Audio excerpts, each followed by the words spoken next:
मी आज ज्यांना मी नेता मानते असे आमचे अमित शहाजींना आज भेट घेतली, त्यांचा आशीर्वाद घेतला की या मैदानामध्ये पहिल्यांदा अमरावतीमध्ये जे कमल हा चिन्ह बॅलेटवर येईल आणि एवढी मोठी जबाबदारी माझ्यावर त्यांनी दिलेली आहे आणि ते मी चांगल्या पद्धतीने पार पाडली पाहिजे, त्याच्यासाठी मी माझ्या नेत्यांचा आज आशीर्वाद घेण्यासाठी दिल्लीला आली होती आणि आत्ताच त्यांची आशीर्वाद घेऊन मी आपल्यापर्यंत आली आहे. पण तुमच्या मतदारसंघामध्ये अडसूळ जे आहेत त्यांनी उमेदवारी अर्ज दाखल करणार असा इशारा दिलेला आहे. अंतर्गत महायुतीतला गटबाजी जी आहे त्याबद्दल काय सांगा? मी एवढंच सांगू शकते की मी सेकंडदा as a member one of the youngest member of parliament म्हणून माझ्या क्षेत्राला रिप्रेझेंट करण्यासाठी मैदानामध्ये आहे आणि पहिले मी ज्या पक्षातून लढली ते रवीजींचा पक्ष आणि त्यांनी मला उमेदवारी दिली, पाठिंबा घेऊन आम्ही निवडणूकमध्ये लढलो.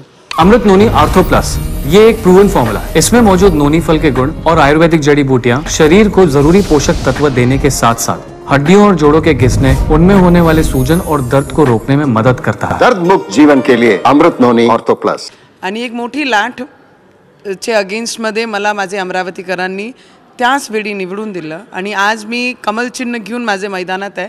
तर मी एवढीच विनंती करू शकते आणि मी पहिल्या दिवशीपासून जेव्हापासून उमेदवारी घोषणा झाली आहे त्या दिवशीपासून मी सगळ्यांना हात जोडून एक लहान म्हणून की मी या मैदानात आहे आणि जे स्वप्न मोदीजींचं आहे आणि देशाचे लोकांचं आहे की अबकी बार 400 पार आणि या 400मध्ये माझी अमरावती राहिली पाहिजे, त्याच्यासाठी मी सगळ्यांना आजही सुद्धा तुमच्या सगळ्यांसमोर हात जोडून सगळ्यांना विनंती करते. कारण माझ्यापेक्षा वयानी म्हणा अनुभवीनी म्हणा खूप मोठे आहे. सगळ्यांनी एका मंचावर येऊन आपण हे इलेक्शन लढलो पाहिजे आणि जे स्वप्न आमच्या अमरावतीकरांचं आहे की पहिल्यांदा फुल कमळ हा अमरावतीमध्ये बॅलेटवर येईन आणि ते वो खिलेगा, त्याच्यासाठी आपण सगळ्यांनी एकत्रित बसून काम केलं पाहिजे विकासासाठी. बच्चू कडू यांनी देखील त्यांचा उमेदवार आज जाहीर केलेला आहे. 2 आमदार आहेत तुमच्या मतदारसंघामध्ये त्यांचे, तुमच्यावरती खास करून त्यांची नाराजी आहे, त्याबद्दल काय सांगाल? मी एवढंच सांगू शकते की आमचं काम आहे, कर्तव्य ज्या पक्षासोबत ज्या NDAचे घटक जे नेते आहे आता त्या लीडरांचंही कर्तव्य आहे की आपल्याला जर पुढे महाराष्ट्रामध्ये सगळ्यात जास्त सीटची आवश्यकता जर आहे तर या लोकांना सगळे लोकांनी मोठे लीडरांनी समजून घेतलं पाहिजे. मी तर खूप नवीन आहे, मी फक्त काम करू शकते जनताची सेवेसाठी 5 वर्ष नाही 12-13 वर्षापासून अमरावतीकरांच्या सेवेमध्ये आहे.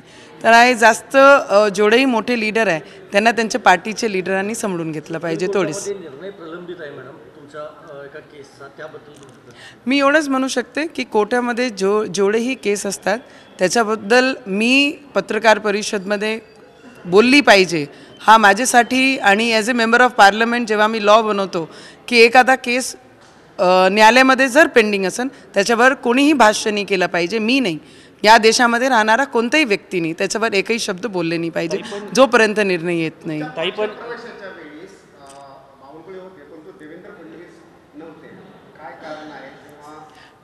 मला असं वाटते की जेवढेही प्रवेश आतापर्यंत झाले त्याच्यामध्ये पहिल्यांदा असं झालं आहे की पहिले नाव डिक्लेअर झालं आणि त्याच्यानंतर प्रवेश झालेला आहे. तर माझी नशीब घेऊनच म्हणा, कारण की प्रवेश झाल्यानंतरही लोकांना खूप मोठ्या रांगीत उभं राहावं लागते तिकीटसाठी आणि ते ना करताना पहिले नाव जाहीर झाल्यानंतर सगळ्यांच्या शुभेच्छा आशीर्वाद होते म्हणून माझं तिकीट घोषणा झाली आहे. तर त्याच्यामध्ये मला काही नाही वाटत की अडचणी आहे. काल मी देवेंद्रजींना आमचे नेते आहे त्यांना जाऊन भेटली आणि एक सामान्य कार्यकर्ता म्हणून भाजपची डेडिकेटेड कार्यकर्ता म्हणून येणाऱ्या भविष्यामध्ये सुद्धा माझी थोडीच निष्ठा माझ्या पक्षासोबत राहील. रश्मी बर्वेचा प्रश्न उपस्थित केला जातोय, त्यांचाही जात प्रमाणपत्राचा प्रश्न आहे. एक महिलाचं तिकीट जे आहे ते जाहीर केलं जातं जिचा प्रश्न सर्वोच्च न्यायालयामध्ये प्रलंबित आहे. दुसरीकडे एक महिला उमेदवारी अर्ज दाखल करते, तिच्या जात प्रमाणपत्रामुळं तिची उमेदवारी नाकारली जाते. याकडे कसं बघता तुम्ही? मी कोणत्या विषयावर कशी बघते त्याच्यावर माझं काही कोणालाही काही पाहण्याचं काय बघते आहे मी त्याच्यामध्ये काहीच माझा इंटरेस्ट राहत नाही.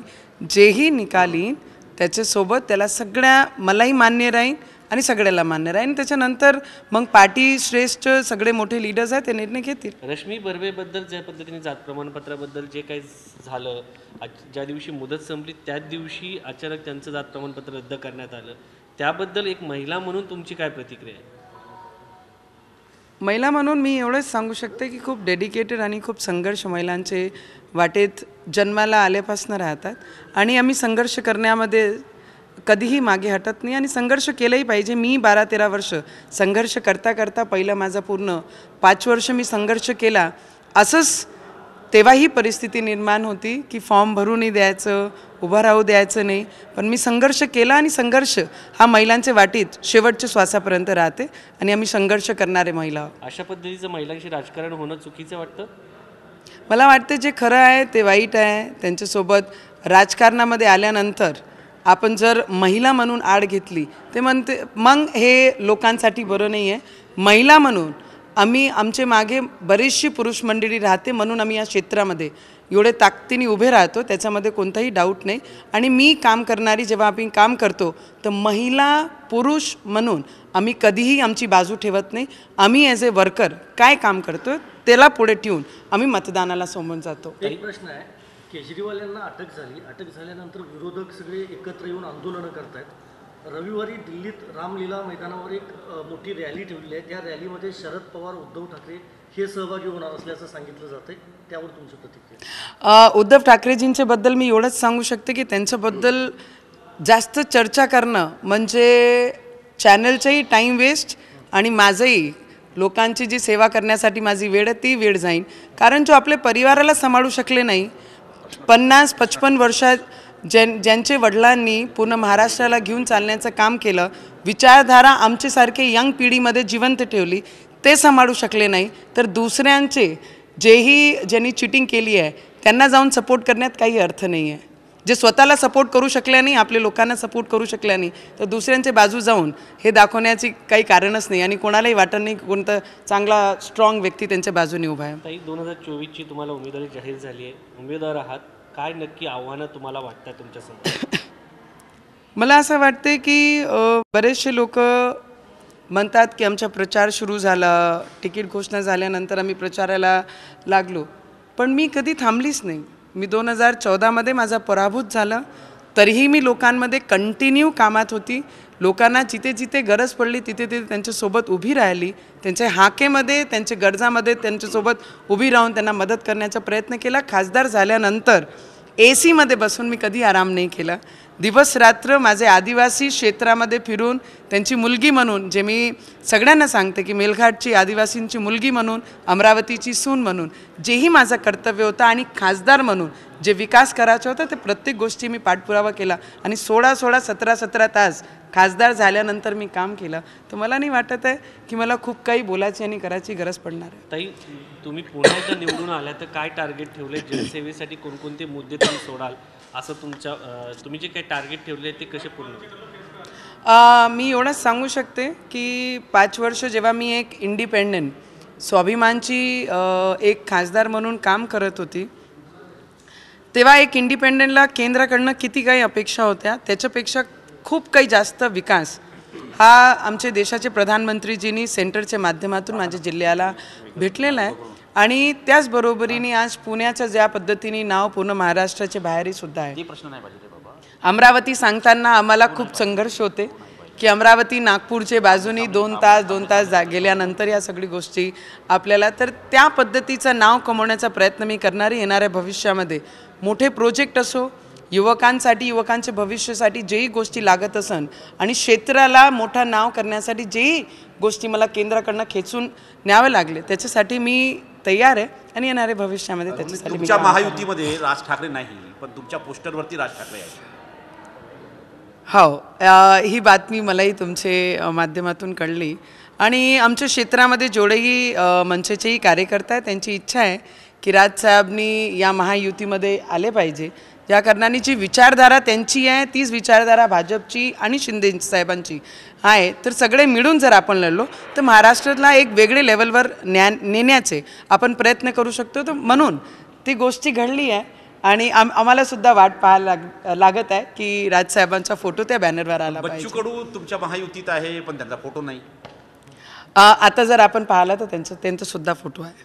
नवनीतजी, साधारण इलेक्शनमध्ये अपोनंट आपल्यासमोर संघर्ष करत असतो, पण तुम्हाला अपोनंटकडनं आतापर्यंत एकही शब्द बोलला गेला नाही आहे. या उलट युतीतल्या तुमच्या 2 मित्रपक्षांकडनं बोलल्या गेले. तुम्ही काल आणि आज तुमच्या श्रेष्ठींची भेट घेतली आहे, ते काही मेसेज त्यांना देणार आहेत का? मी एवढंच सांगू शकते की जेव्हा मैदानात आपण उतरतो तर बरीचशी गोष्टी मी खूप नवीन आहे राजकारणात आणि डाव पेच ह्या सगळी गोष्टींकडनं मी खूप बाजूनी आहे. मी फक्त काम करणं मला माहीत आहे.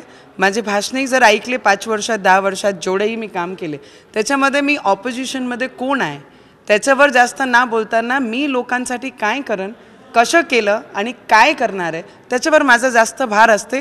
आणि कोण किती विरोधक काय म्हणत आहे आणि सोबती काय म्हणत आहे त्याच्यावर मी जास्त लक्ष देत नाही. आमचे जे लीडर्स आहे ज्यांना मी नेते मानते ते सांभाळण्यासाठी सक्षम आहे. बच्चू कडूंना काय सांगाल? सातत्यानं तुमच्याबद्दल माध्यमामधून बोलतायत.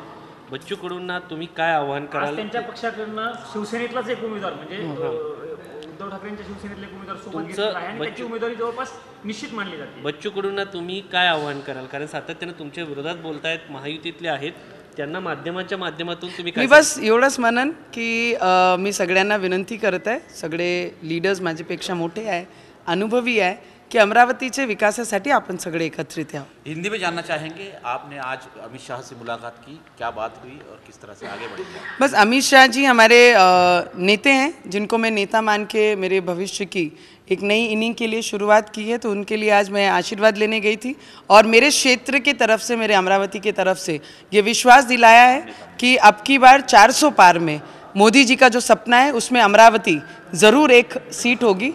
वही आश्वासन और विश्वास दे के, उनका आशीर्वाद लेके आज से मैदान में जो स्पीड में मैं लगी थी उससे ज़्यादा स्पीड में लगकर वो एक सीट देने की कोशिश मैं ज़रूर करूँगी.